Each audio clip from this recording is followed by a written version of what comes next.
आप देख रहे हैं श्री हरि कृपा आश्रम चैनल। संस्थापक स्वामी श्री हरि चैतन्य पुरी जी महाराज।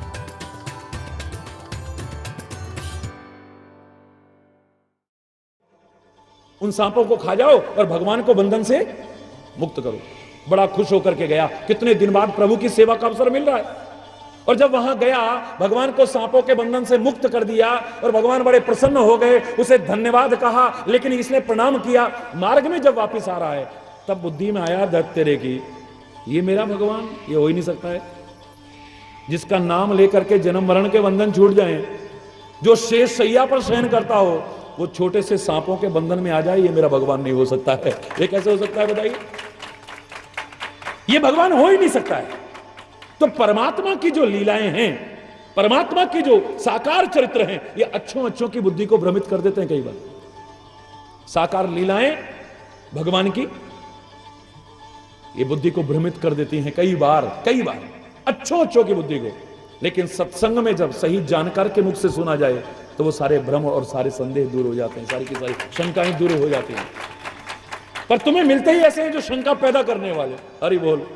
दोस्त तुम्हारा नहीं, तुम्हारे मन में शंका पैदा करने वाले ज्यादा मिलते हैं, तुम्हारी श्रद्धा को खत्म करने वाले ज्यादा मिलते हैं, विश्वास को बढ़ाने वाले। हरि बोल, हरि बोल। इसलिए तीर्थ की मर्यादाओं का तुलसी ने बड़ा सुंदर चित्रण किया है कि जहां तहां मत बैठो, जहां तहां मत जाओ, चाहे जिससे मत मिलो, चाहे जिसकी बात मत सुनो, चाहे जो चर्चा मत करो, चाहे जो चिंतन मत करो, जैसे चलना है, जैसे रहना है, जिनके साथ रहना है, जो बोलना है, बस इन मर्यादाओं का पालन करोगे तो तीर्थ का लाभ उठा पाओगे, वरना तो अपनी बुद्धि को भी खराब कर बैठो। हरि बोल। जोर से बोलो ना। मज्जन कीन पंथ श्रम गयो, शुचि जल पियत। पवित्र जल पिया है, और गंगा जल पवित्र, इसके बारे में तो शायद किसी को भी संदेह नहीं होना चाहिए। अभी भी ऊपर आप वहां जाएं तो पवित्र ही है। हमने अपवित्र करने की कोशिश की है, गंगा को भी गंदा करने की कोशिश की है, हवा को भी दूषित करने की कोशिश की है, ग्रंथों को भी दूषित करने की कोशिश की है। हरि बोल। ये हमारी मूर्खताएं हैं कि अपने आप को पवित्र जो करने वाली है, हम उसी को अपवित्र कर रहे हैं। लेकिन फिर भी गंगा के महत्व को कौन नकार सकता है? सामान्य जल अगर 2-4 महीने भी रखा जाए तो उसमें कीड़े पैदा हो जाएंगे, गंदगी पैदा हो जाएगी, फफूंदी पैदा हो जाएगी। लेकिन गंगा जल 104 वर्ष का तो परंपरा से आया हुआ मेरे पास रखा हुआ है, लेकिन अभी तक उसमें कोई गंदगी और कोई कीड़ा नहीं है। 104 वर्ष का। महाराज जी जरा सा पिला दो। मैंने कहा पिलाया होता या पिया होता तो आज दर्शन करने को ना मिलता। ये तो खाली दर्शन कराने के लिए रखा है भैया। अगर ये पिलाया होता तो सारा खत्म हो गया होता अब तक। हरि बोल। थोड़ा सा है। उन्हें कहा कि मैं मेरे पास 200 वर्ष पुराना घी है, दिखाना भैया।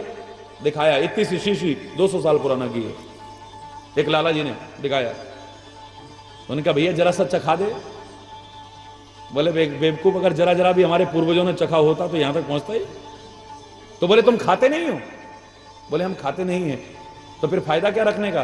बोले हम ऐसा है कि जब भोजन करते हैं ना तो शीशी सामने रख लेते हैं, बस उसके ऊपर से रोटियों घुमाते और उसको खा जाते हैं। मेरा कहने का तात्पर्य, अब कोई कहे कि साहब उस जल का जरा सा, महाराज जी इतना पवित्र जल और इतना पुराना, जरा सा हमें भी दे दो ना। मैंने कहा जरा जरा दिया होता और पिया होता तो आज दर्शन। बोलो ना। एक प्रमाण है मेरे पास कि 104 वर्ष पुराना है, अभी तक उसमें कीड़े, बोलो ना, नहीं पड़े हैं। एक आम जल इतना नहीं टिक सकता है। इसकी पवित्रता के बारे में तो कौन कह सकता है, क्या महिमा गा सकता है? वैज्ञानिक भी आश्चर्यचकित थे। यह हैजे के कीटाणु, अनेक प्रकार की बीमारियों के कीटाणु गंगा जल से अपने आप नष्ट हो जाते हैं। कितनी पवित्रता है। वैज्ञानिक भी इस पर रिसर्च कर चुके हैं और अभी भी कर रहे हैं। सामान्य अंतर तो आपको मिल ही जाएगा। तो शुचि जल पियत, बोलो,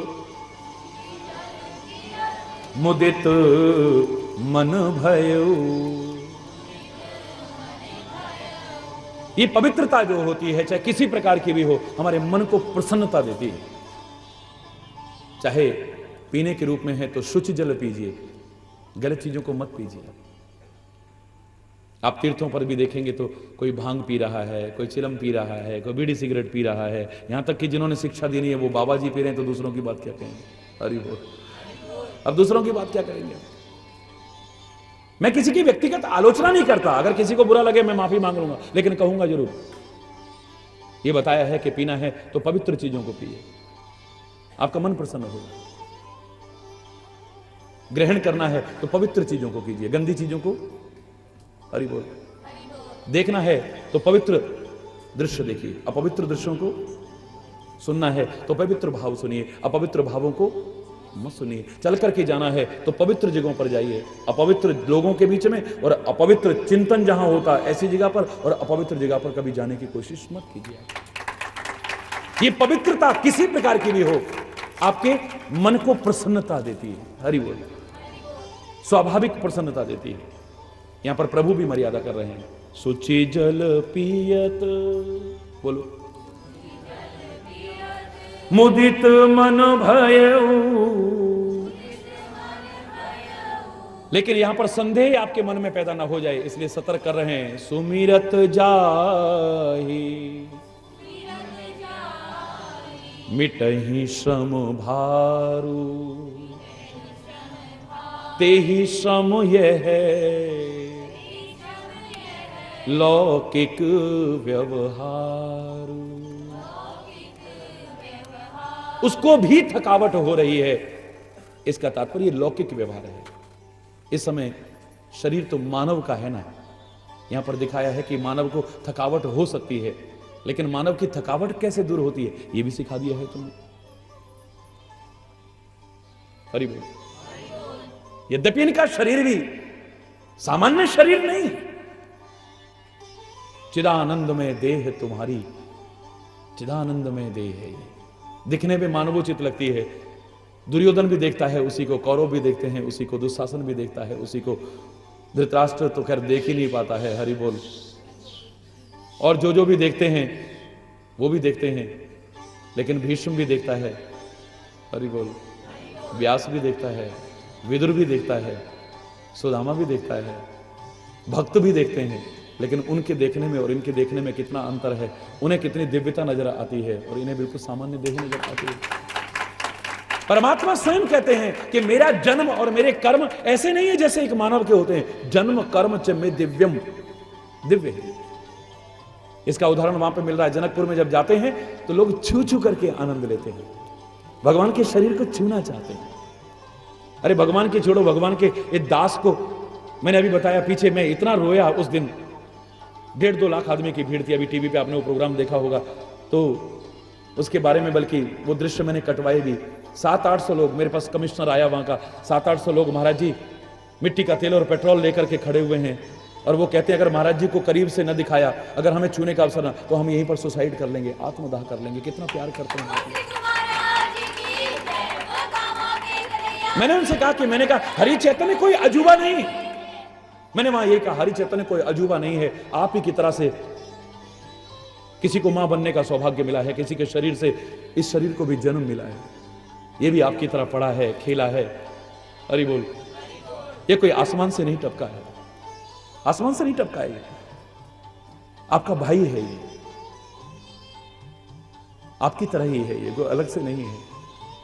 जब परमात्मा के इस दास को देखने के लिए और छूने के लिए लोग इतने व्याकुल हो सकते हैं कि आत्मदाह तक करने की कोशिश कर सकते हैं, जब वो परमात्मा रहा होगा तो उसको देखने और छूने के लिए लोग कैसे लालायित रहे होंगे।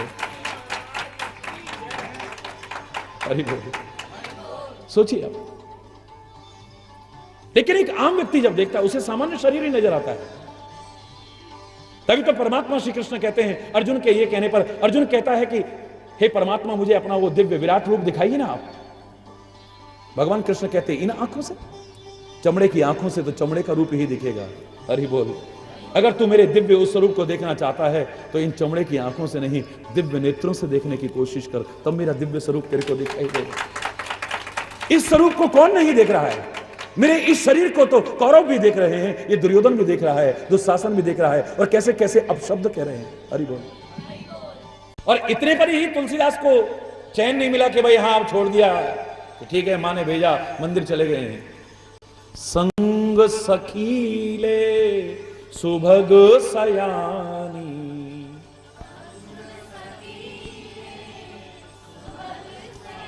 साथ में सखियां लेकर। देखिए अब उस जमाने में राजा की बेटी को राजा के ही बगीचे में, वो भी मंदिर में, किसी की हिम्मत थी जो कोई गलत निगाह से देख जाए? और वो भी 6 वर्ष की बच्ची तो है।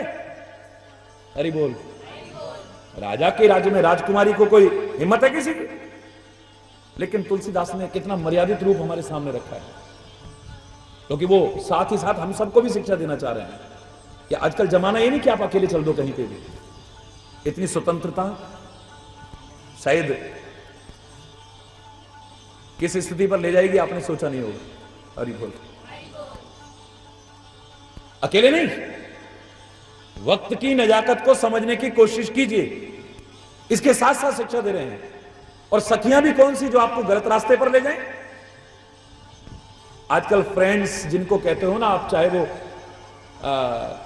लड़कियां हो या लड़के हों, मेरे को जैसी सूचनाएं मिलती हैं ज्यादातर वही बिगाड़ने वाले होते हैं। बुरा मत मानना मेरी बात। अरे बोल, ये नहीं कि चाहे जैसी सखियों के साथ चल दो। संग सखीले, बोलो, संग सखियां लेकर के जा रही है, पर कैसी? सुभग सयानी, जो सुंदर ही नहीं है खाली, सयानी भी सखियां हैं। सयानी सखियां, समझदार सखियां हैं, स्वयं भी अच्छे रास्ते पर चलने वाली हैं और उसको भी अच्छे रास्ते पर चलाने वाली हैं। ऐसों का साथ करोगे, ऐसा मर्यादित जीवन जियोगे, तभी मर्यादा पुरुषोत्तम के प्रिय बन सकते हो, नहीं तभी बन सकते हो। और खाली इतने बड़ी नहीं, अपने राज्य में, अपने बगीचे में, और वो भी गिरिजा पूजन के लिए, वो भी मां। समझदार सखियां हैं। और इतने पर ही नहीं, आगे फिर कहते हैं, गावहि गीत मनोहर बानी।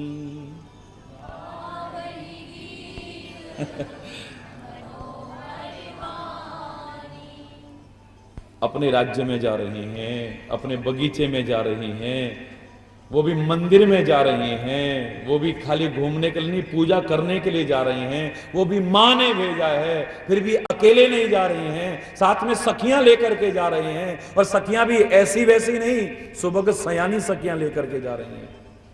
और वो भी जिनके साथ जा रही हैं, चाहे वो सयानी भी हों, वो व्यर्थ का वार्तालाप करते हुए नहीं जा रही हैं, फालतू बातें नहीं कर रही हैं, इधर उधर की चर्चा नहीं कर रही हैं।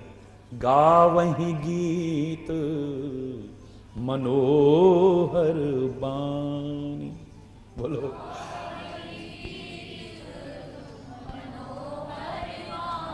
गीत गाती जा रही हैं। और वो भी अश्लील गीत नहीं गा रही हैं, कोई फूहड़ गीत नहीं गा रही हैं, कोई फिल्मी गीत नहीं गा रही हैं, व्यर्थ के गीत नहीं गा रही हैं। क्या गा रही हैं? मनोहर वाणी से प्रभु भक्ति के गीत गाते हुए जा रही हैं, फालतू बातें करते हुए नहीं जा रही हैं। इतनी छोटी छोटी बातें, जरा गहराई से सोचने की कोशिश कीजिए। हम सीधे सीधे चौपाई पड़ जाते हैं बस। मैं यहां पर इसको बात को कहे बिना नहीं रहूंगा कि मर्यादा जिस जीवन में नहीं है, वो जीवन ना अपना कल्याण करेगा ना किसी का कल्याण करेगा। मैंने आपसे कहा था, नदियां जब तक सीमा और मर्यादा में हैं, अपने किनारे बसे लोगों को जीवन देती हैं, प्राण देती हैं, अन्न देती हैं, धन देती हैं, धान देती हैं, सब कुछ देती हैं। और वही नदियां अगर अपनी सीमा को और मर्यादा को बाढ़ आने पर तोड़ देती हैं, तो अपने किनारे बसे लोगों को, जिनको जीवन दे रही थी, उनका जीवन लेने वाली बन जाती है। याद रखिए, उन्हीं का जीवन लेने वाली बन जाती है। समुद्र भी जब तक अपनी सीमा और मर्यादा में है, सारे विश्व का भला कर रहा है। कल्पना करके ही सिहरन पैदा होती है। भगवान न करे कभी समुद्र मर्यादा तोड़ दे, अपनी सीमा को तोड़ दे, अपनी लिमिटेशंस को दूर कर दे, विनाश ही विनाश होगा चारों ओर। वो समुद्र भी जो सारे विश्व का भला कर रहा है, वो सारे विश्व का भला करने लायक अगर मर्यादा में ना रहा तो नहीं रह पाएगा। इसलिए जीवन वही दूसरों का भी और अपना भी कल्याण कर पाएगा जो मर्यादा में रहता है, जो मर्यादाओं का पालन करता है। गुरु शिष्य की क्या मर्यादा है, माता पिता और बच्चों की क्या मर्यादा है, भाई भाई की क्या मर्यादा है, शिक्षक और विद्यार्थी की क्या मर्यादा है, संत और समाज की क्या मर्यादा है। प्रभु और भक्त की क्या मर्यादा है, कर्मचारी और अधिकारी की क्या मर्यादा है, स्वामी और सेवक की क्या मर्यादा है, विभिन्न संबंधों की क्या मर्यादा है, विभिन्न कार्य क्षेत्रों में आपकी क्या मर्यादा है। कदम कदम पर अगर ध्यान न रखा तो हरि बोल, फिर मैं कुछ नहीं कहता, फिर क्या होने। मर्यादा विहीन जीवन ना अपना कल्याण कर पाएगा ना दूसरों का कर पाएगा। श्री राम को मर्यादा पुरुषोत्तम यूं ही नहीं कह दिया है, कदम कदम पर मर्यादा का पालन करते हैं। अब कितनी छोटी सी बात है, सुमंत्र की आज्ञा का पालन किया है। महाराजा दशरथ ने जो कहा है, रथ में बैठे हैं, नगर निवासियों को भी साथ लिया है, लेकिन उसके बाद कार्य क्षेत्र में विघ्न अगर आता है तो उस विघ्न को दूर कर दिया है। दिल से प्यार खत्म नहीं हुआ है अवधवासियों के। राम उनके प्यार की ऐसा नहीं कि कदर नहीं करते हैं, हरि बोल,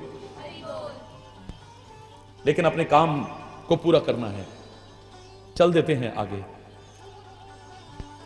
रास्ते में गंगा जी दिखाई देती हैं, अभी दिखाई दिए दूर से, वहीं से रथ से उतर जाते हैं। मैं यहां देखता हूं बहुत से लोगों को, बहुत से लोग मर्यादा का पालन करते हैं, वहीं सड़क से उतर जाएंगे गाड़ी से। इतने कदम कम से कम हम पैदल चल के हैं, ये नहीं कि सीधे दरवाजे पर ही गाड़ी लेकर गए। ये तीर्थ की एक मर्यादा होती है, छोटी छोटी चीजें ही, ज्यादा नहीं। परमात्मा होकर के दूर से गंगा जी दिखाई दे रही हैं, वहीं पर उतर गए, वहां से पैदल चल रहे हैं। उतरे राम देव सरी निरखी, उतरे राम देव सरी देखी, कीन दंडवत हर्ष विषेकी, कीन दंडवत हर्ष, और वहीं से दंडवत किया है, दंडवत प्रणाम किया है। दंडवत का तात्पर्य डंडे की तरह सीधे लेट करके प्रणाम किया है।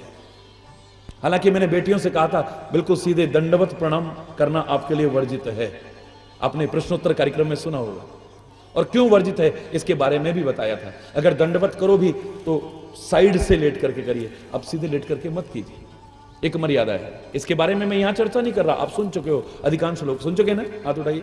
हाँ, बहुत अच्छी बात है, आपने सुना है, तो एक मर्यादा है। लेकिन हमारे लिए कहा है कि प्रणाम की रीति जो हमारी भारतीय संस्कृति की है वो दंडवत प्रणाम की है। दंडवत प्रणाम का तात्पर्य है कि हमने पूर्ण समर्पण कर दिया है पूरी तरह से। जैसे हाथ ऊपर उठाना, जय जय श्री राधे या हर हर महादेव, या और विभिन्न प्रकार से ये हाथ उठाना, इसका मतलब सरेंडर कर दिया है, आत्मा समर्पण कर दिया है। ऐसे ही आप जब दंडवत प्रणाम करते हैं, तात्पर्य आपने तन मन धन सब अर्पण कर दिया है। जिसके प्रति कर रहे हैं, बोले अब खाली जवान से नहीं कह रहे, अब ये तेरा है। हमारे प्रणाम की रीति थी भारतवर्ष में, और मैंने कहा था कि हम बस शॉर्टकट ढूंढते जा रहे हैं। कोई बुराई नहीं है, क्षणभंगुर जीवन में अगर शॉर्टकट भी ढूंढो तो कोई बुराई नहीं है, लेकिन ऐसा शॉर्टकट भी ना हो जो ऊपर से फिसला करके आपको नीचे गिरा दे। ऐसा शॉर्टकट भी ढूंढने की कोशिश मत करना। ठीक है, पहाड़ों में मैंने भी शॉर्टकट अपनाए थे। जब पैदल यात्रा थी तो शॉर्टकट अपनाता था, क्योंकि यूं घूम करके सड़क जा रही है, और ऐसे शॉर्टकट अपनाए तो सीधे पहुंच जा रहे हैं। जितनी देर में गाड़ी पहुंचती थी इतनी देर में हम पैदल पहुंच जाते थे। पर कई शॉर्टकट ऐसे होते थे, फिसलन भरे होते थे। अगर उसमें चले तो कई बार ऐसा भी होता था कि ऊपर से धड़ाम करके नीचे भी गिर सकते हैं। जल्दी पहुंचने के चक्कर में ऐसा ना हो कि कभी पहुंचने लायक ही ना रहे। अरे वो इतना शॉर्टकट भी ना अपनाएं। हम हर चीज में शॉर्टकट अपनाना चाहते हैं। हमारी भारतीय संस्कृति में देखते देखते इतना परिवर्तन आया है। कभी लेट करके प्रणाम करते थे, फिर धीरे धीरे फैशन आने लग गए, कपड़े प्रेस करने का रिवाज हो गया। पहले नहीं होता था। हरि बोल। बहुत ही किसी को अगर हुआ भी तो उसने ऐसे रखा, तकिए के नीचे रख लिया, हाँ भाई जैसा हो गया तय इत्यादि। फिर क्रीज खराब ना हो जाए तो लेट करके प्रणाम करना बंद हो गया, घुटने टेक करके बस सिर झुका लिया, ये आधा लेट करके। फिर और फैशन आ गया, उन्होंने कहा यार इतने पे भी कपड़े तो खराब हो जाएंगे, क्रीज खराब हो जाएगी। दिल में श्रद्धा होनी चाहिए, दिखावे में क्या रखा है, खड़े खड़े ऐसे करके कर लिए। फिर और कम हुआ, उन्होंने कहा यार दिल में होना चाहिए, नाटक से क्या रखा है, दिखावे में क्या रखा है, ये यूं करने की क्या जरूरत है, यूं ही होने लगा। अरे बोल, ये अभिवादन की रीति कितनी हमारी बदलती गई। फिर इतने पर भी चैन नहीं आया, उसने कहा यार क्या दोनों हाथों की क्या जरूरत है, दिल में होना चाहिए, इतना ही ठीक है। अरे बोल, अरे बोल। फिर इतने पर भी नहीं है, पर स्काउट गाइड वगैरह आए, उन्होंने कहा इतने 4 उंगलियां 1 अंगूठा, इतना ही काफी है, क्या रखा है। फिर उसने कुछ और हमारे भाई आए, मैं नहीं कह रहा कि वो गलत करते हैं, अपनी अपनी संस्कृति है, मैं किसी की संस्कृति का अपमान नहीं कर रहा, लेकिन मैं अपनी संस्कृति को न त्यागने का संदेश तो आपको दे सकता हूं। अपनी संस्कृति को कभी मत त्यागो। मैं दूसरे की संस्कृति का अपमान नहीं कर रहा हूं, लेकिन कुछ और संस्कृतियां आई, उन्होंने कहा यार हाथ यहां इतना ऊपर करो, भाई इतना ही ठीक है यार, अरे वो नीचे से कर लो ना इतना। कुछ और आ गए, उन्होंने कहा फिर भी यूं तो करना पड़ता है, हाय इतना ही काफी है, बस ज्यादा करने की जरूरत ही नहीं। इतना शॉर्टकट नहीं। हमारे यहां ब्रजभूमि में फिर भी अभी तक दंडवत प्रणाम की रीति है, लोग दंडौती लगाते हैं परिक्रमा इत्यादि में, और आपस में भी जब बड़ों को संबोधन करते हैं तो दंडौत कहते हैं, पर वहां भी शॉर्टकट है, खाली मुंह से दंडौत, जैसे लठ मार रहे होंगे। दंडौत का मतलब खाली जबान से बोलने का नहीं, लेट जाओ, इसको कहते हैं दंडवत। श्री राम भी हमारे बिल्कुल रथ से उतर करके नीचे जमीन पर डंडे की तरह सीधे होकर के लेट जाते हैं। यह अभिवादन की रीति थी, बड़ों को, तीर्थों को, परमात्मा को, गुरु को, संतों को। हरि बोल।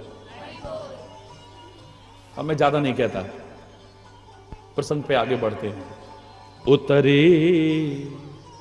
उतरे राम देव सरी देखी,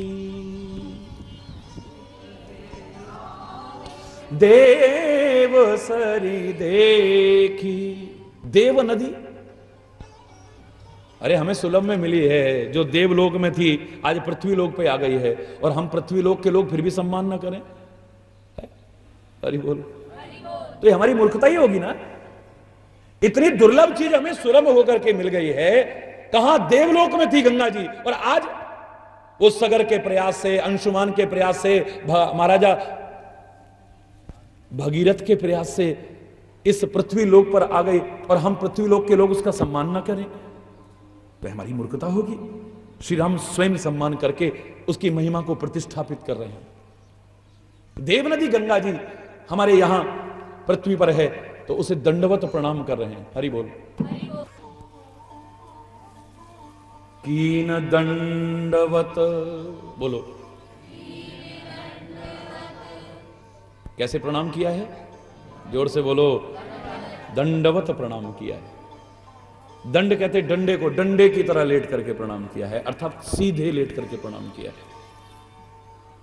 ये वही कर सकता है जिसके अंदर अहंकार नहीं होगा, याद रखना इस बात। ये वही कर सकता है जो फैशनबाजी ज्यादा नहीं करेगा।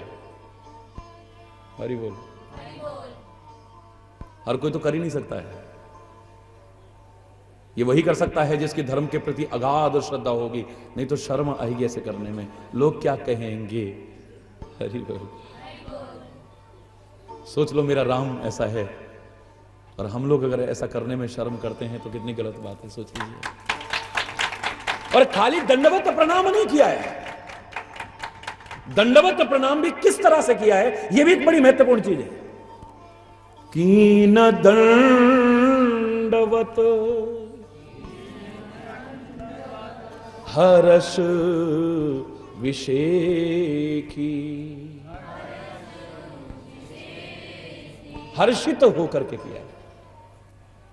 किस्मत मानो अपनी कि तुम्हें तीर्थ पर आने का मौका मिला है, किसी पवित्र स्थल पर आने का मौका मिला है, प्रसन्न होकर के करिए, मुंह लटका करके नहीं।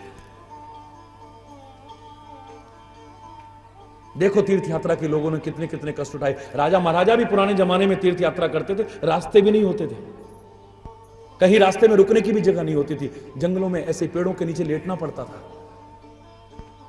ये ज्यादा पुरानी बातें नहीं है। आज भी बहुत से तीर्थों पर जाओ, आपको वहां पर जमीनों पे सोना पड़ता है। कितने तीर्थों पर चले जाओ, अभी कुछ लोगों के विशेष आग्रह पर और प्रार्थना पर हम लोग सब मिलकर के वैष्णो देवी पे गए, तो क्या देख रहे हैं, वहां पर घोड़ों की लीद वगैरह पड़ी हुई है, और जो बड़े बड़े 30 मार्का बनते थे वहीं पर जमीन पर पड़े, जगह नहीं पड़े वहीं पर। इलाहाबाद कुंभ के अवसर पर जरा चले जाओ, फिर देखो तुम जरा क्या हालत रहती है। हरि बोल। बड़े बड़े तीर्थ है। क्या करें जी, हमें तो कमरा ही नहीं मिला, हमें तो ये नहीं मिला, हमें तो टाइम पे वो नहीं मिला, हमें तो टाइम पे। और मियाँ रोते क्यों, बोले सूरत ही ऐसी है, जिसको रोने की आदत पड़ जाती है वो कहीं भी जाकर के रोता ही रहेगा। हरि बोल। और तीर्थों पर जाकर के जो रोएगा, गुरु के दरबार में जाकर के प्यार के नहीं, अभाव के कारण रोएगा या किसी कष्ट के कारण रोएगा, वो जीवन भर फिर दुखों में भी रोता ही रहता है, जीवन भर, ऐसा याद रखना। और जो हर्षित होकर के जाता है, हर्षित होकर के रहता है, हर्षित होकर के तीर्थों का सेवन करता है, गुरु चरण कमलों का सेवन करता है, गुरु वचनों का सेवन करता है, उसे जीवन में हर्ष मिलता है। जंगल भी उसके लिए सुखदायी हो जाएगा। तुम्हारे पास कितनी सुख सुविधाएं होंगी, राम की सुख सुविधाओं को सोचो जरा, अयोध्या में कितनी थी। आज पर्णकुटी में रह रहा है, लेकिन हर्षित होकर के रह रहा है। मैं तो इसका नहीं कि आप कहां रहते हो, कब रहते हो, किस कारण से रहते हो, लेकिन मैं तो इसका है कि आप हर हाल में मुस्कुरा सकते हो कि नहीं, प्रसन्न हो सकते हो या नहीं। आप अभी तक गुलाम तो नहीं हो। गुलाम आदमी कभी भी जीवन में मस्त नहीं रह सकता है, अपनी मर्जी का मालिक नहीं हो सकता है। तुम गुलाम मत बनना, गुलाम ही बनना है तो उसकी मर्जी के गुलाम बन जाना। वस्तुओं के गुलाम मत बनना, वातावरण के गुलाम मत बनना, परिस्थितियों के गुलाम मत बनना। हर गुलामी से मुक्त हो जाओगे दादे से कहो।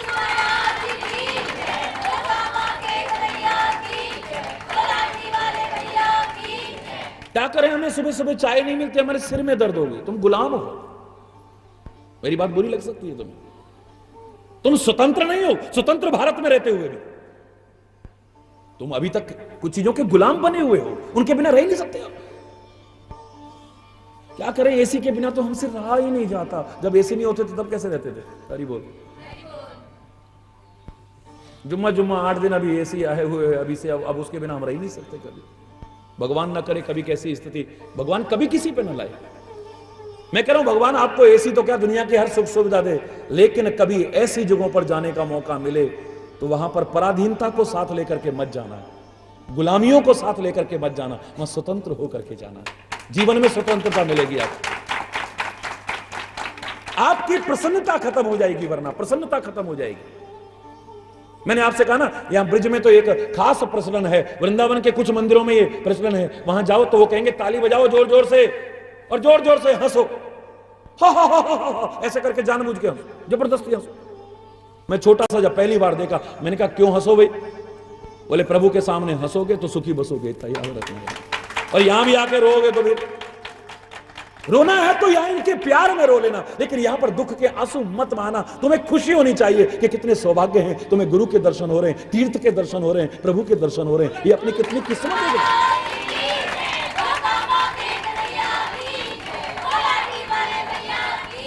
एक एक छोटी छोटी बात के पीछे कितना भाव छुपा हुआ, देखिए।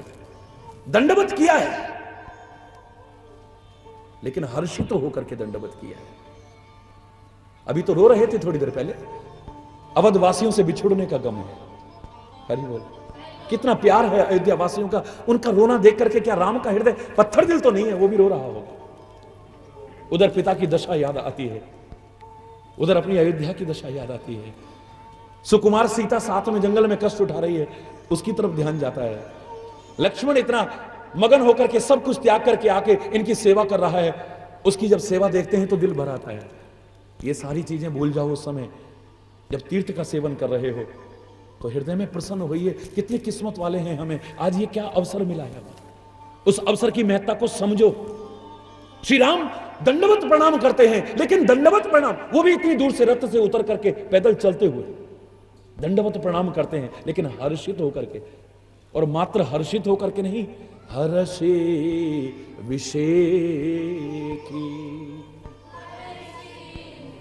विशेष हर्षित होकर के, थोड़े बहुत हर्षित होकर के नहीं, विशेष हर्षित होकर के प्रणाम कर रहे हैं।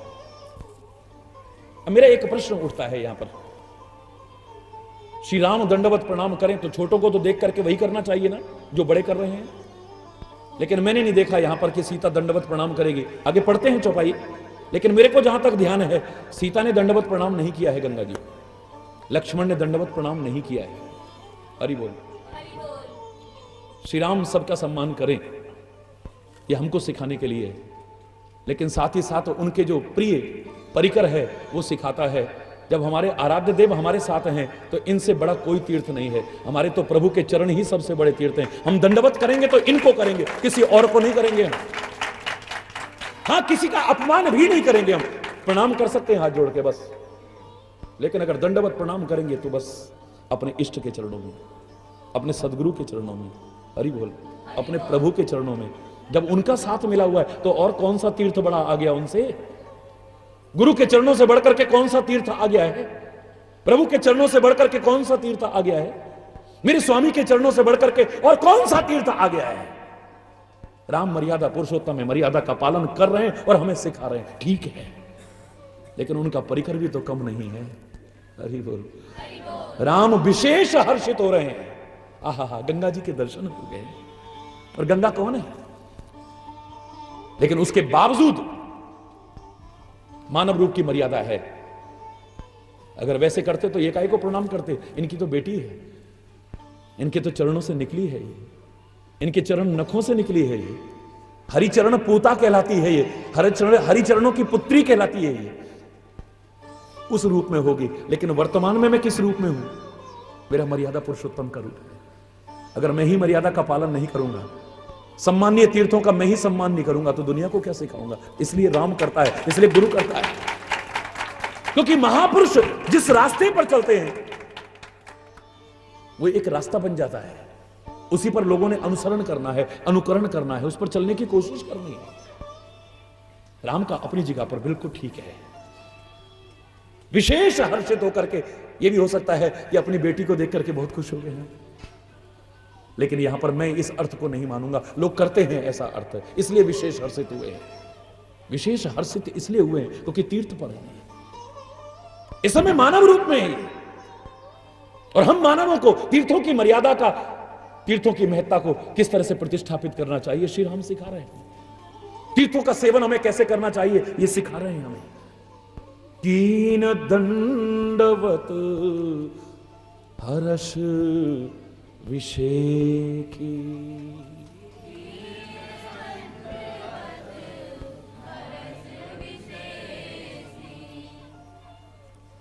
तीन जने और साथ में थे, उन्होंने दंडवत नहीं किया है और कोई खास खुशी नहीं हुई है ऐसे। उनके लिए हर्ष विषेक ही नहीं कहा है, उनके लिए क्या कहा है? लखन सचिव सिय कीन प्रणामा।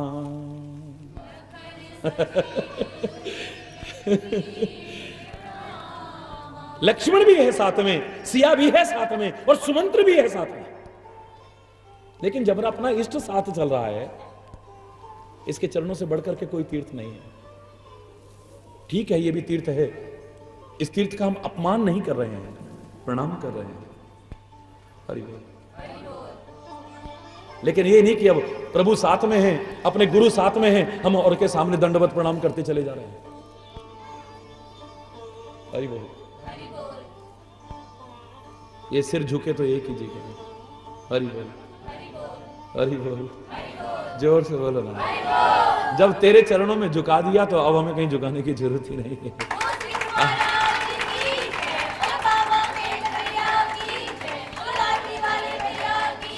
हाँ, हम झुकाएंगे, लेकिन वहां भी तेरा ध्यान करते हुए, हमें वहां भी तेरा ही रूप नजर आता है। अरे झुकाएंगे हम। अहंकार में तो अकड़ाना ही नहीं है, स्वाभिमान जरूर रखना है, लेकिन अभिमान तो रखना ही नहीं है। सेल्फ रेस्पेक्ट तो रखनी है, लेकिन प्राउड नहीं करना है कभी, ईगो नहीं रखनी है कभी। हरि बोल।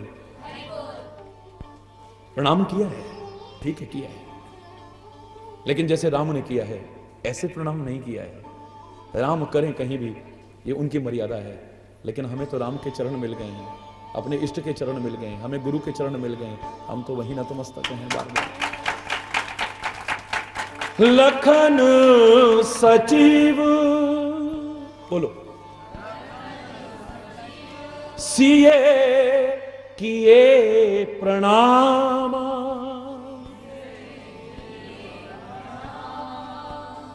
सबहि सहित सबहि सुख पायो रामा।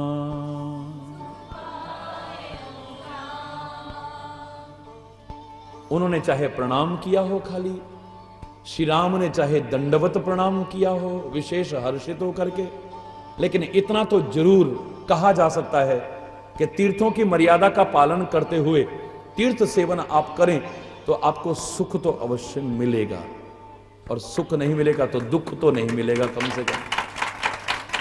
हरि बोल। और खास तौर से जब गंगा जी की बात आती है तो गंगा जी का सेवन एक हिलोरें तो देता ही है, आनंद तो देता ही है, सुख तो देता ही है। ये तो आपने भी अनुभव किया होगा, हरि चैतन्य ने भी अनुभव किया होगा, सबने किया होगा। नदियां तो बहुत हैं पर गंगा तो, हरि बोल। मैं तो कहता हूं गंगा जी को नदी कहना, कह देते हैं हम लोग, ये उनका अपमान है। राम और कृष्ण इत्यादि के महापुरुषों को या संतों को मानव कहना, ये उनका अपमान है। हनुमान को वानर कहना, ये उनका, रीछ जामवंत को कहना, ये उनका, बोलो ना, जटायु को खाली एक पक्षी कहना, ये उनका, ये तो दिव्य आत्माएं हैं, दिव्य स्वरूप हैं ये सारे के सारे। लेकिन चर्चा आती है तो हम कह देते हैं, लेकिन फिर भी गंगा का महत्व तो कम नहीं। ठीक है, भक्ति की गंगा ही मन को भी पवित्र करेगी, ये गंगा तन को ही पवित्र करती है। लेकिन आप देखिए कभी गंगा जी पर जाकर के एक बड़ा सुख सा अनुभव होता है, एक बड़ा आनंद सा अनुभव होता है। चाहे कहने वाले कह देंगे कि मन चंगा तो कठौती में गंगा, मैं मानता हूं, मैं खुद भी कहता हूं कि मन अगर है साफ सुथरा, मन में गंगा जान ले, और मन अगर गंदा तो गंगा जाके भी क्या पाएगा, वहां भी कुछ मिलने वाला नहीं है तेरे को, मैं भी कहता हूं। लेकिन आप गंगा में स्नान कीजिए, गंगा के दर्शन ही कीजिए। दरस, परस, मज्जन और उपाना, दर्शन, स्पर्श, मज्जन माने स्नान, और पान, ये चार चीज तीर्थ के लिए कही है। और श्री राम ने ये चारों की हैं, अभी देखना आप ध्यान से जरा, मेरे को जैसा याद है चारों काम किए हैं। दर्शन, दूर से देखा, हरि बोल, उतर गए, क्या आनंद आया हो।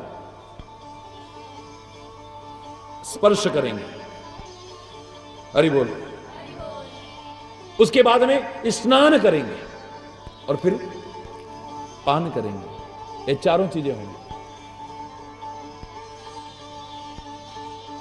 गंगा की महत्ता को कम नहीं किया जा सकता है, अपार महिमा है।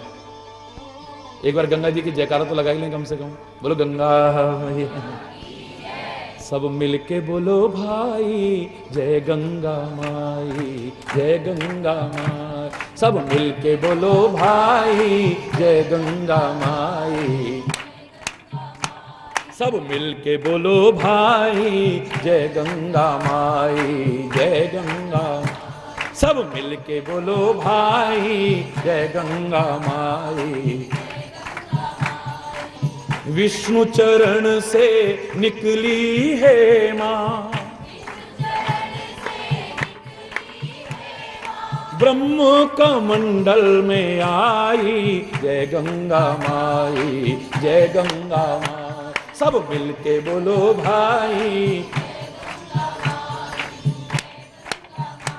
सब मिलके बोलो भाई, जय गंगा माई। ब्रह्म कमंडल से निकली और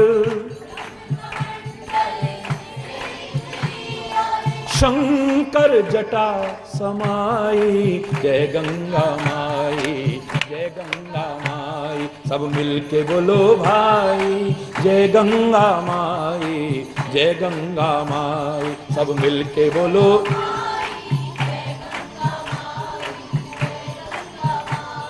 त्रिताप हारिणी पाप मोचिनी, त्रिताप हारिणी वेदों ने भी बताई जय गंगा माई। वो सब मिलके बोलो भाई जय गंगा माई, सब मिलके बोलो भाई जय गंगा माई। जो जन इसकी शरण में आए, ये सारे कष्ट मिटाई जय गंगा माई, जय गंगा माई। सब मिलके बोलो भाई जय गंगा माई, सब मिलके बोलो भाई। रे नर गंगा नाम जपन में, रे नर गंगा नाम जपन में, रे नर काहे रहा शर्माई जय गंगा माई, जय गंगा माई। सब मिलके बोलो भाई जय गंगा माई, सब मिलके बोलो भाई जय गंगा माई, जय गंगा माई, जय गंगा माई। हरि चैतन्य को पावन गंगा की, हरि चैतन्य को पावन गंगा की लहरें अति आई जय गंगा माई, जय गंगा माई। सब मिलके बोलो भाई जय गंगा माई, जय गंगा माई। सब मिलके बोलो भाई जय गंगा माई, बोलो जय गंगा माई, बोलो गंगा मैया की। ये हमारे तीर्थों की मर्यादा है। हमारे परमात्मा जब तीर्थों का सम्मान करते हैं, हमारे परमात्मा जब संतों का सम्मान करते हैं, हमारे परमात्मा जब ऋषि मुनियों का सम्मान करते हैं, हमारे परमात्मा जब गुरु का सम्मान करते हैं, हमारे परमात्मा जब माता पिता का सम्मान करते हैं, हमारे परमात्मा जब ग्रंथों का सम्मान, वेद पुराणों का सम्मान करते हैं, और हम न करें तो इससे बड़ी शर्म की बात क्या है। हमारे प्रभु करें और हम इनका सम्मान न करें, ये कैसे हो सकता है बताइए। हम भी सम्मान करें इन तीर्थों का, लेकिन जहां अपना इष्ट हो, जहां अपना सदगुरु हो, तो उसके चरणों को भूल न जाए। हरि बोल। कोई तीर्थ उससे बढ़कर के नहीं है। माता की सेवा इससे बढ़कर के कोई तीर्थ नहीं है। गुरु आज्ञा का पालन करना इससे बड़ा कोई, बोलो ना, प्रभु की भक्ति इससे बड़ा कोई, सत्संग इससे बड़ा कोई। लेकिन जो तीर्थ हैं भी, उनका भी सम्मान करना चाहिए, उनकी मर्यादा का भी पालन करना चाहिए। हरि बोल। लखन सचिव सिए कीन प्रणामा,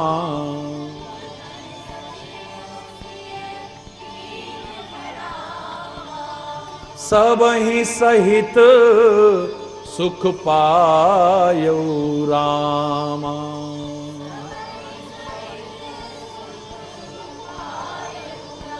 गंग सकल मुद मंगल मूला, गंग सकल मुद मंगल मूला। सब सुख करणी हरणी सब सूला, सब सुख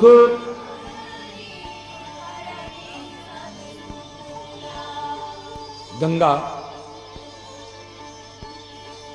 तुलसी बड़े प्यारे शब्दों में इसकी वंदना कर रहा है। गंग सकल मुद मंगल मूला, प्रसन्नता को देने वाली है। अब देखिए, आपको स्वाभाविक एक प्रसन्नता होती है, वहां जाकर खुशी सी होती है,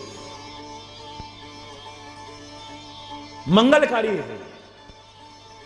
बशर्ते कि जैसे तीर्थ पर रहना चाहिए, जैसे तीर्थ पर बोलना चाहिए, जैसे तीर्थ पर भ्रमण करना चाहिए, जैसे तीर्थ पर चिंतन करना चाहिए, जैसे तीर्थ पर वार्तालाप करना चाहिए, उन मर्यादाओं का पालन करते रहे तो। ये सब मंगल का मूल है, सब सुख करनी, सारे सुखों का करने वाली है। हरणी सब शूला, ये त्रिशूल का हरण करने वाली है। हरि बोल। तीनों प्रकार के जो शूल हैं उनको हरण करने वाली है। जिसके सिर पर बैठी है वो भी त्रिशूल धारण करता है। हरि बोल। जिसकी शरण ही या उसके आश्रितों की शरण ही हमें त्रिशूल से, त्रिताप से बचाने वाली बन जाती है। अभी देखिए,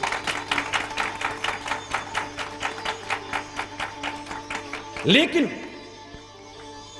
मैं साथ में यह कहना नहीं भूलूंगा कि इन तीर्थों की जो महत्ता बड़ी थी, इसलिए बड़ी थी क्योंकि इनके किनारे संत लोग रहते थे, ऋषि मुनि रहते थे। आज चाहे व्यवसायी लोग रह गए हों, ढोंगी पाखंडी रह गए हों, आज की बात अलग होगी, लेकिन ऋषि मुनि रहते थे, संत लोग रहते थे। विशेष लाभ तभी था कि वहां तो अपने तन को पवित्र करते और संतों के वचनों को सुन करके, समझ करके, जीवन में अपना करके मन को भी पवित्र कर लेते हैं।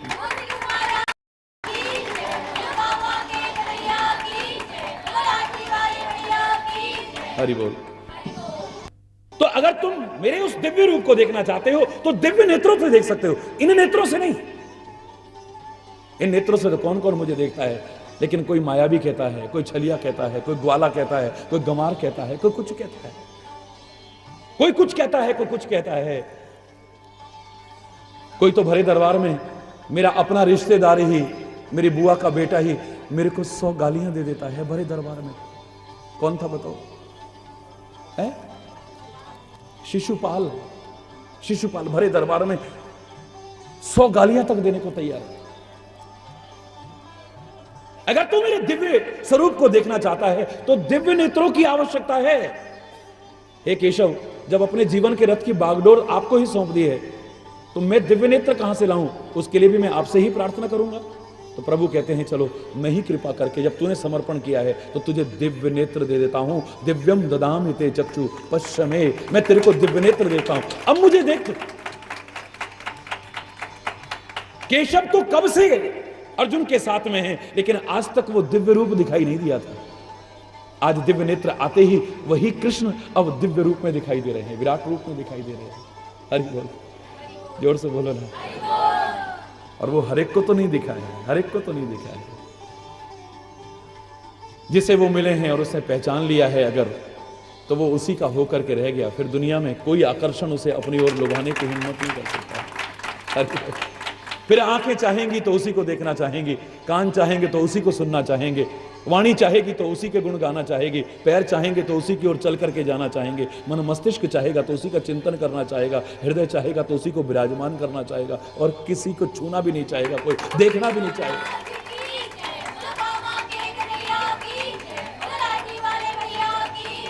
हरि बोल। इसलिए आपके मन में कहीं शंका पैदा ना हो जाए। ये कह रहे हैं कि ये कोई सामान्य मानव नहीं है, इनका स्मरण करने मात्र से श्रम दूर हो जाता है। लेकिन इनको जो श्रम हो रहा है ये लौकिक व्यवहार है। मर्यादा पुरुषोत्तम है ना, मानव जैसी लीला कर रहे हैं ना, इसलिए मानवोचित व्यवहार दिखाने की कोशिश कर रहे हैं। शुद्ध सच्चिदानंदमय,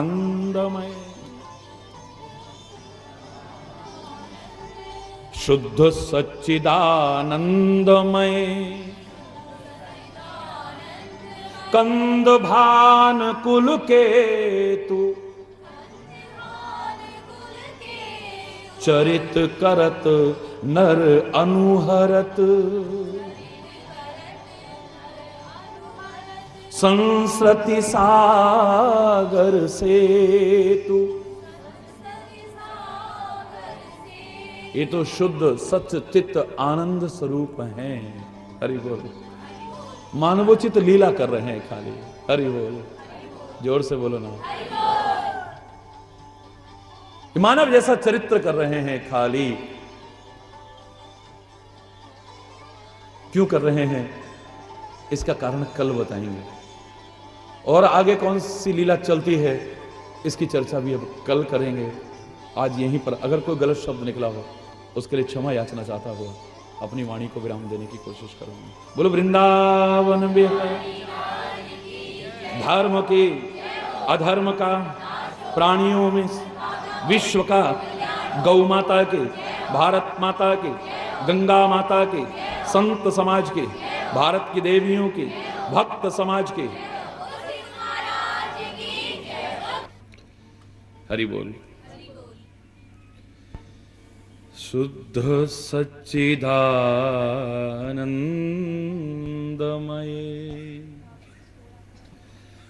कंद भानुकुल के तू सतचित आनंद स्वरूप है परमात्मा, शुद्ध।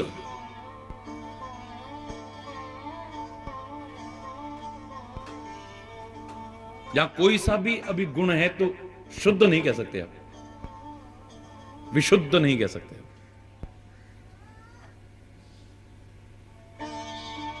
इसलिए त्रिगुणातीत कहते हैं।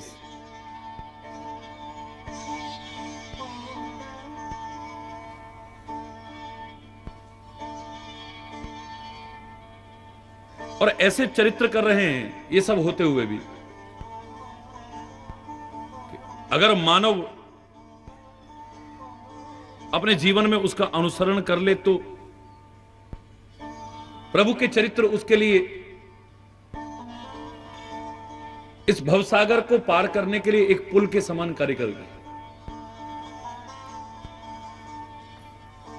परमात्मा ने हमें संसार को त्यागने का संदेश नहीं दिया है इस स्वरूप में। संसार की आसक्ति तो त्यागनी है, संसार को नहीं।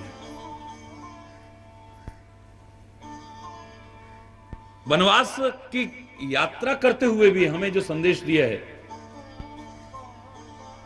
अगर गहराई से हम देखेंगे तो हमें यही बताया कि लौकिक कर्तव्यों का पालन करते हुए भी आप पारलौकिक मार्ग पर आगे बढ़ सकते हो, संभव हो सकता है। लौकिक कर्तव्यों का पालन करते हुए भी पारलौकिक मार्ग पर आप आगे बढ़ सकते हो। ये दो किनारे हैं, जैसे दो किनारों को जोड़ने के लिए पुल यात्रा को सुगम बना देता है। एक मानव तो क्या, एक छोटी सी चींटी भी बड़े आराम से पार कर सकती है। अपार नदी हो लेकिन उस पर पुल बना हो तो एक छोटी से छोटी चींटी भी बड़े आराम से पार हो जाती है। प्रभु श्री राम ने भी मर्यादित जीवन जी करके कथनी और करनी का अंतर मिटाते हुए अपने आचरण के द्वारा जो प्रेरणा दी है, हमें लगता है कि एक पुल बना दिया है। अगर हम ध्यान से देख करके इसे अपनाने की कोशिश करें तो इस पुल पर चढ़ करके हम अपार भव सागर को सहज में पार कर सकते हैं। असंभव नहीं है हमारे लिए, लेकिन आवश्यकता है उसको ठीक से समझने की। चलना हमें ही पड़ेगा इस पुल पर, कोशिश हमें ही करनी पड़ेगी।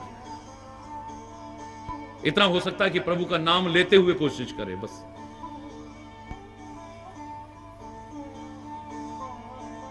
खाली इन गुणों को गाने मात्र से काम चलने वाला मुझे तो नहीं लगता कि हरि बोल। ये तो पुल है, इस पर हमें भी चलना पड़ेगा। भवरोगों की औषधि है ये, जिसका सेवन हमें करना पड़ेगा। मात्र दवाई मिल गई है इतने से रोग तो दूर होने वाला नहीं है।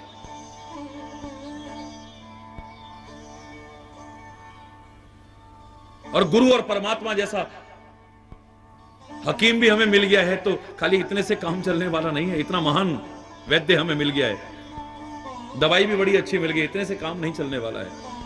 उन्होंने हमें ये भवरोगों को दूर करने की औषधि दी है, इसका सेवन तो हमें ही करना पड़ेगा। और जो उन्होंने अपना करके बताए हैं, ये परहेज करो, वो परहेज भी हमें करने पड़ेंगे। विधि और निषेध का बोध भी हमें रखना पड़ेगा, गलत से बचना पड़ेगा और अच्छाई के मार्ग पर चलने की कोशिश करनी पड़ेगी। उन्होंने तो पुल बना दिया है उन लोगों के लिए, एक सुगम कार्य कर दिया है जो सोचते थे कि हम इस अपार नदी को कैसे पार कर पाएंगे हम, और नदी नहीं, इस अपार सागर को कैसे पार कर पाएंगे हम। श्री राम ने अपने चरित्र के द्वारा एक सुंदर पुल बना दिया है कि देखो इस पर चलो ना तुम।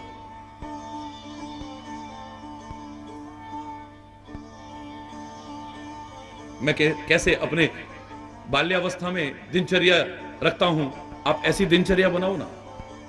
कैसा जीवन जीता हूं ऐसा जीवन जियो ना। अपने माता पिता का कैसे सम्मान करता हूं ऐसे करो ना। अपने भाइयों के साथ कैसे प्रेम भाव रखता हूं ऐसे रखो ना। अपने गुरुजनों की आज्ञा का पालन कैसे करता हूं, उनकी सेवा कैसे करता हूं ऐसे करो ना। धर्म के लिए कैसे अपना समर्पण और बलिदान तक करने को तैयार रहता हूं आप रहो ना। अधर्म के विनाश के लिए कैसे तत्पर रहता हूं रहो ना ऐसे। जो समाज के उपेक्षित वर्ग हैं, ठुकराए हुए वर्ग हैं, नीच समझे जाने वाले वर्ग हैं, जो सभी परमात्मा की संतानें हैं, उन्हें लगाओ ना अपने गले से। जैसे मैं निषाद को गले से लगाता हूं, शबरी को अपने गले से लगाता हूं। ये जो तुम नफरत करते हो,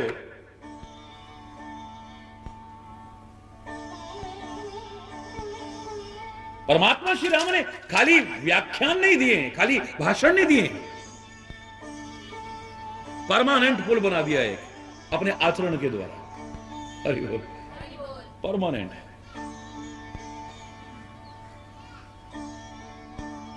कोई भी उस पर चल करके सहज में पार हो सकता है।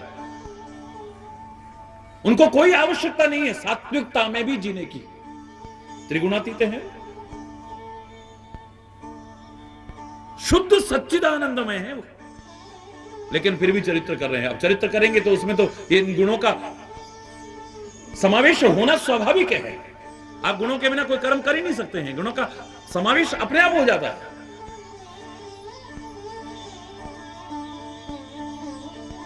कैसे चलेगा उसके बिना काम?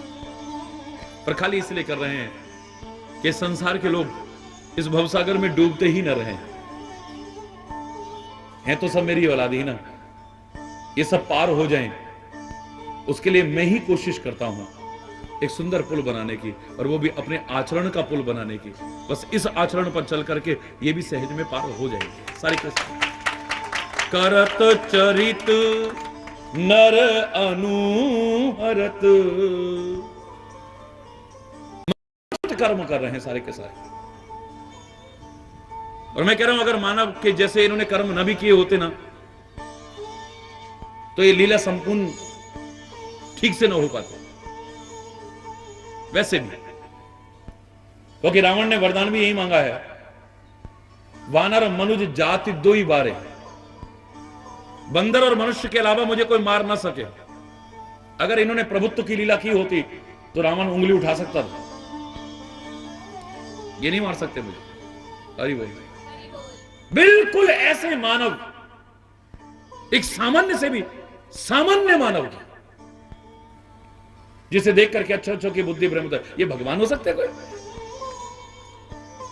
अपनी औरत के पीछे ऐसे व्याकुल होकर के भागे चले जा रहे हैं, रोते बिलखते चले, ये भगवान हो सकते हैं?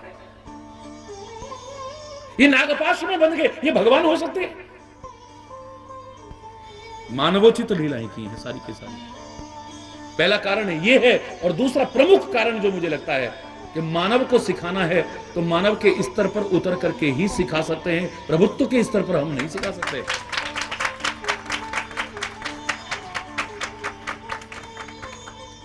वरना तो आप कह देंगे तू तो भगवान है, तू क्या समझेगा हमारे दुख दर्द को, इन इंसानों पर क्या बे। एक बार इंसान बन के आके देखना, तू इस दुनिया में इंसान किस स्थिति में जीता है, तू क्या समझेगा? जाके पावन फटी बिवाई सोका जाने पीर, तू हमारे दर्द को क्या पहचानेगा?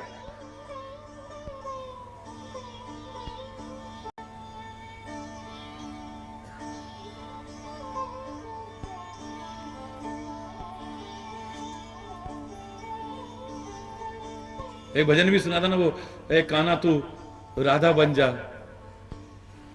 कैसे थे? कान्हा रे